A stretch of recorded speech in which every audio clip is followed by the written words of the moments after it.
நிச்சயமாக நீங்கள் பதிவேற்றியுள்ள குறிப்பேட்டில் உள்ள கதையை தமிழில் சுருக்கமாக கீழே விவரித்துள்ளேன்.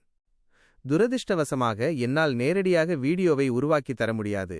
ஆனால் இந்த பக்கத்தில் உள்ள சுவாரஸ்யமான கதையை தெளிவாக ஒரு திரைக்கதை போல உங்களால் வாசிக்க முடியும். கதையின் சுருக்கம். பயிற்சி படலம். பாகம் -1. இந்த கதை கின்டாமா மற்றும் சில நிஞ்சா கதாபாத்திரங்களை பற்றியது. அதன் தமிழ் விளக்கம் இதோ. தாமதமான வருகை. அடுத்த நாள் அனைவரும் பயிற்சிக்காக செல்கிறார்கள்.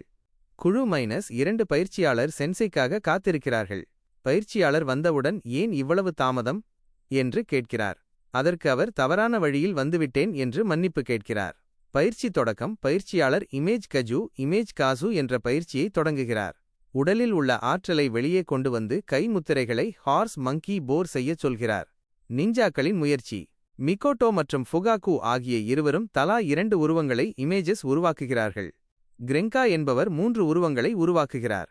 கின்டாமா வின் சோகம். ஆனால் கதையின் நாயகன் கின்டாமாவால் உருவங்களை உருவாக்க முடியவில்லை. இதனால் மற்றவர்கள் அவரை கேலி செய்கிறார்கள். இன்னும் முயற்சி செய் என்று அறிவுரை கூறுகிறார்கள். வெற்றி. இதனால் மிகவும் வருத்தமடைந்த ஜின்டாமா விடாமுயற்சியுடன் தனியாக பயிற்சி செய்கிறார். இறுதியில் வெற்றிகரமாக 3 உருவங்களை உருவாக்கி தனது பயிற்சியை முடிக்கிறார். வீடியோவாக பார்க்க என்ன செய்யலாம்? இந்த கதையை நீங்கள் ஒரு வீடியோவாக பார்க்க விரும்பினால் என்னால் ஒரு சிறு உதவி செய்ய முடியும். 1. திரைக்கதை ஸ்கிரிப்ட். இதையே ஒரு சிறு